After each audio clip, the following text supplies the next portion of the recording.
叶凡和大黑狗开始了寻找西黄金，他们发现了许多模糊的石刻，记录着瑶池的往事，但大多已难以辨认。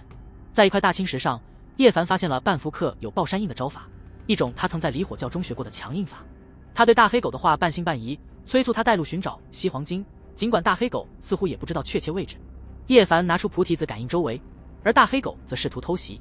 他好奇地询问菩提子的来历，叶凡告诉他是释迦牟尼的像。大黑狗不屑一顾，叶凡则让他专心寻经。他们在石刻中发现了残缺的招式，叶凡用心揣摩，希望能得到启发。他在绝壁前发现了广阔的图刻，虽然简单，却蕴含深意，实际上是在推演无上秘法。夜幕降临，叶凡继续寻找西黄金，但始终未果。大黑狗坚称经文藏在石刻中，需要叶凡自己去悟。叶凡找遍了所有山崖，仍然一无所获。突然，大黑狗喊道：“找到了西黄金！”叶凡赶去，却发现只是一座光秃秃的石山。大黑狗声称这座山就是部分经文，能否得到就看叶凡的造化了。叶凡飞上石崖，仔细观察那轮模糊的天日烙印，手持菩提子，心中空灵，但什么也没有发现。最后，他运转原天书上的部分西黄金经文，手持菩提子按在那轮天日上。突然，石崖上升起一轮炽热的天日，叶凡被吞没其中，整座石山变得通红，烈焰腾腾。叶凡身处其中，宝相庄严。大黑狗则在一旁抱怨，没想到叶凡真的能够学到西黄金，他觉得自己亏大了。叶凡坐在石崖上，头顶着个大太阳，四周白茫茫的，像白天一样。他盘腿坐着，一动不动，脸上很平静，好像整个人都沉浸在一种特别的境界里。他用原天书里的经印触发了西皇母留下的印记，结果那个大太阳就冒出来了。那个太阳其实是一个超级复杂的道纹，里面藏着西皇母的力量，过了10几万年还那么强大。叶凡心里很清楚，他在火里洗了个澡，心里的神藏像太阳一样亮，照亮了他的道功，让他整个人都亮堂堂的。他从原天书里学到的东西还不够，现在正在补全，心里的神藏像太阳一样精气四溢。他的身上红彤彤的，然后慢慢变得透明，火云围着他转，心里的精华洗掉了杂质，道功里外都干干净净的，肉身也变得晶莹剔透。这是一种全新的变化，心里的神藏按照更复杂的路线运转着火红的精气，包括先天的和后天的。叶凡一动不动，用心感受这种变化。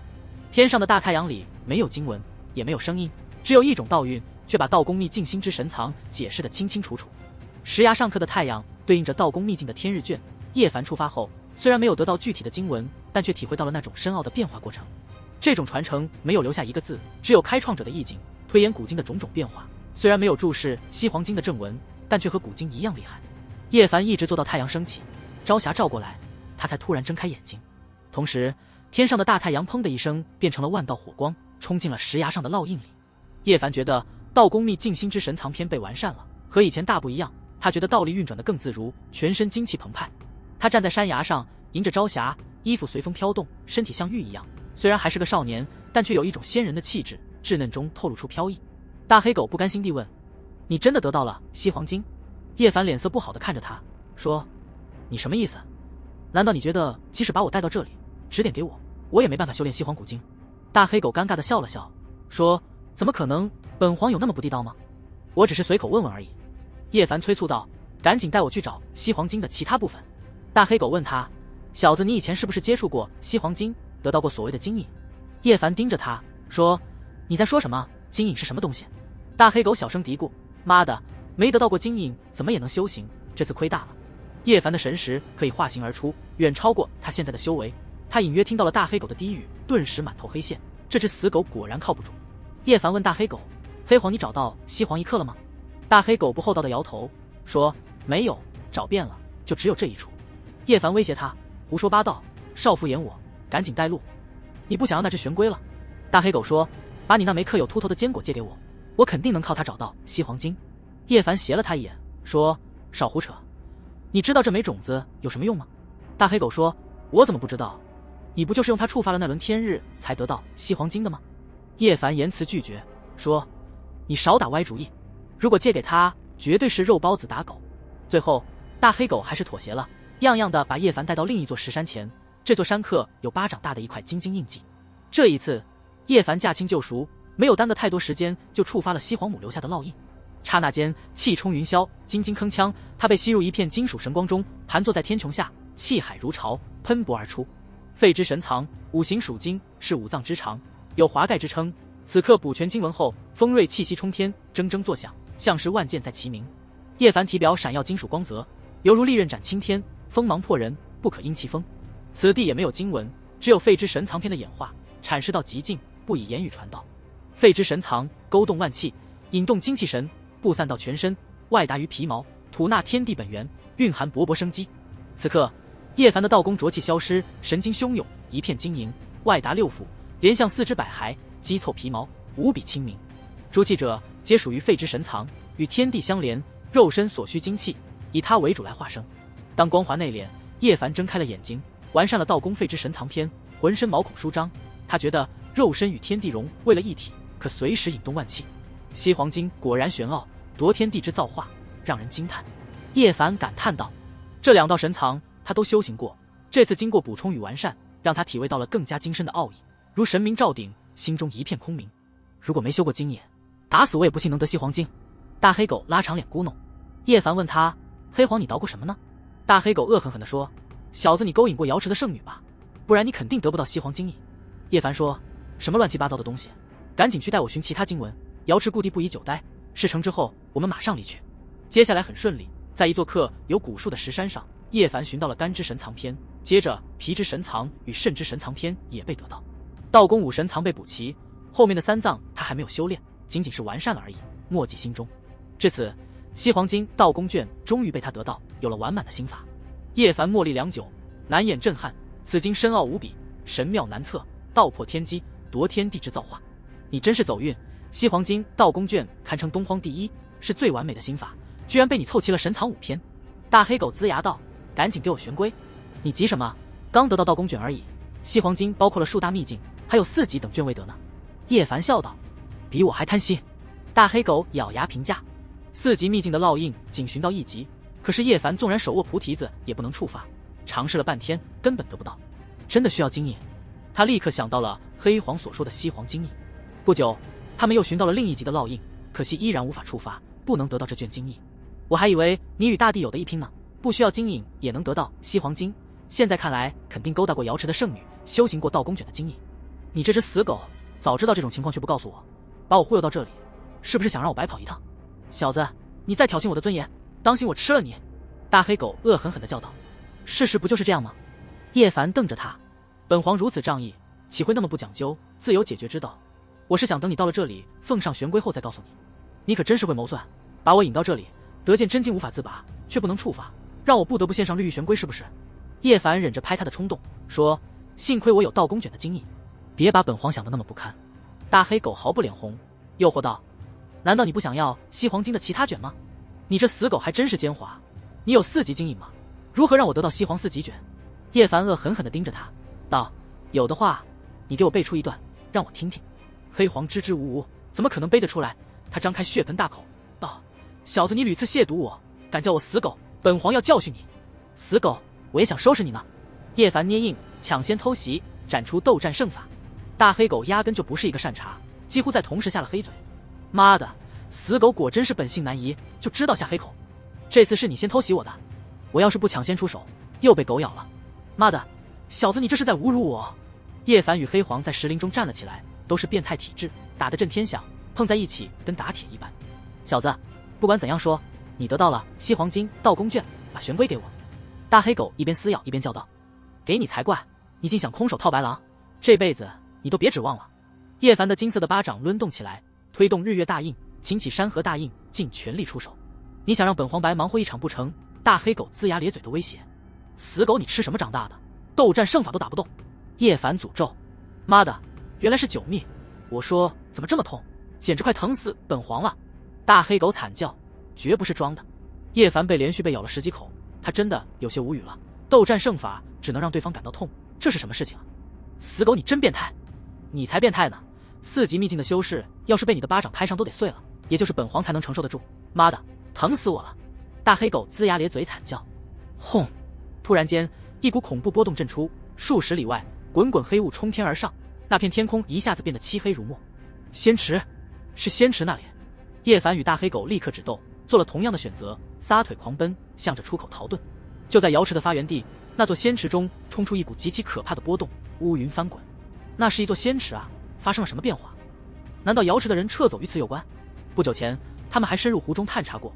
想到这里，无论是叶凡还是黑黄，全都有惊悚的感觉。他们的速度极快，时间不长就冲到了那个干涸的湖泊，沿着大裂缝向古井冲去。仙池虽然发生异变，但并没有什么东西追下来，这让他们长出了一口气。就在这时，叶凡惨叫，被大黑狗咬住了左手，说什么也不撒口了。我靠，你怎么老是下黑口？小子，我不会飞，一会儿到了古井，你自己跑了，把我扔在这里怎么办？先咬住你再说。黑黄咬着他的左手咕哝，出去以后咱俩再也别见面了。我堂堂道宫秘境的修士，竟然天天被你咬。沿着河道顺利返回古井，叶凡带着黑黄腾空而起，时间不长来到了地面。阳光普照，大地空旷，瑶池的景物再也不能见到，此行经历给人很不真实的感觉。叶凡扔下黑黄，立刻飞遁。大黑狗气急，咒骂道：小子，你得到了西黄金，还没有给我玄龟呢，更没有告诉我妖族大帝留下的古经的下落呢。你要是敢逃掉，我跟你没完。你先回石寨，到时候我去找你。叶凡一边传音一边逃之夭夭。小子，你想赖账？大黑狗喊道：你要是敢跑，我将你的秘密全说出去，向姬家还有瑶光圣地去要悬赏。叶凡放缓了速度，感觉这只大黑狗还真是难对付。小子，你居然想逃，想蒙骗本皇？黑黄，你还好意思说你没有经验，却把我引到这里，是你先想蒙骗我的。大黑狗自知理亏，道：不管怎样说，你已经得到了西黄金，履行承诺吧。叶凡摸着下巴想了想道：玄龟先不能给你，我可以带你去寻妖族大帝的古经。你不会是想算计我吧？大黑狗狐疑：你以为我是你？放心，我绝不会那么不地道。叶凡回应：我觉得你比我还不厚道。大黑狗龇牙：要寻妖族大帝的古经，可能要进入大能的隐居地，你觉得能得手吗？叶凡问道。大能？你可真会出难题。虽然是在那种地方，但不一定能够碰到大能，古经不在他的手中，另有其人。大黑狗琢磨了一会儿，道：这倒可以试试。说到这里，他霍地抬起头来，咬牙道：小子，你不会是在忽悠我吧？别把想的那么坏，你以为我是你年黑坏？叶凡回应。大黑狗盯着他道：你很不可靠。这话应该我说才对。进入瑶池，你做了一件靠谱的事没有？叶凡质问。而后又道：掌握古经的那个人躯体内有2个灵魂，你有没有办法拘出来一个？大黑狗狐疑道：小子，我怎么觉得你没安好心？我是那种人吗？自始至终都一直是你不地道。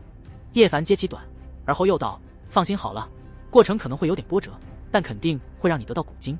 我总觉得你这小子不可靠。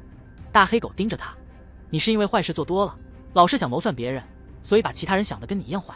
叶凡嗤笑：我暂且相信你一回，不过小子你可要想好了，敢算计本皇的话，到时候我让你上天无路入地无门。大黑狗恶狠狠地威胁。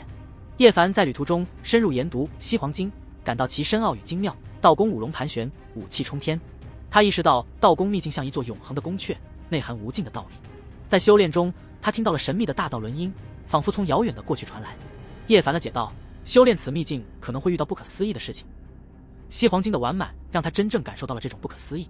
叶凡发现，这些体验与是我或道我的概念有关，前者指过去的自我为今生诵经，后者则是道性的一面与世界大道的呼应。他意识到，这些体验实际上是他自己在感悟大道，参悟长生智理。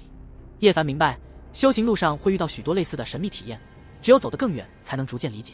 他预感到，修行到后期可能需要重修这些秘境，因为他们还有许多秘密可挖掘。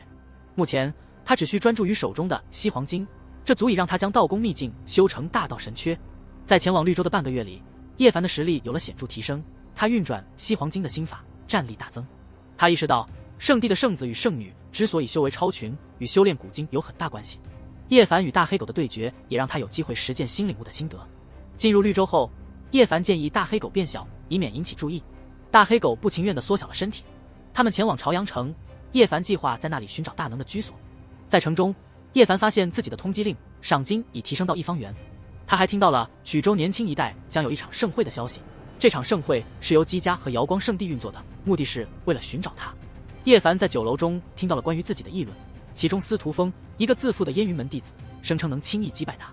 叶凡对此并不放在心上，他询问了盛会的具体信息，并计划去参加。他了解到盛会将在云断山脉中举行，届时将有许多年轻高手到场。叶凡对姬家和瑶光圣地的年轻强者也表现出了兴趣。叶凡和大黑狗随后前往云断山脉，大黑狗显得异常紧张，似乎曾在这里吃过大亏。叶凡用观视法探查山脉，发现这里曾是一位大人物的道场，但并未察觉到危险。大黑狗不愿多谈过去，只是警告叶凡不要在此地乱挖。2天后，云断山脉变得热闹非凡，年轻的修士们聚集在此。叶凡独自前往盛会地点，一座巨大的断山，发现姬家与瑶光圣地的英杰已经到来。他注意到司徒风也在场，依然自负地站在一旁。叶凡上前打招呼，司徒风一开始没认出他，但当叶凡报上真名后，司徒风立刻警觉起来。他先是露出惊讶之色，随后冷笑道：“你竟敢来到这里，真是有些胆量。”叶凡则镇定自若，恢复了真容，并挑衅司徒风。司徒风自信满满，认为可以轻易击败叶凡，但叶凡却不以为然，反而邀请司徒风来试试。周围的修士注意到了这场对峙，纷纷议论起来。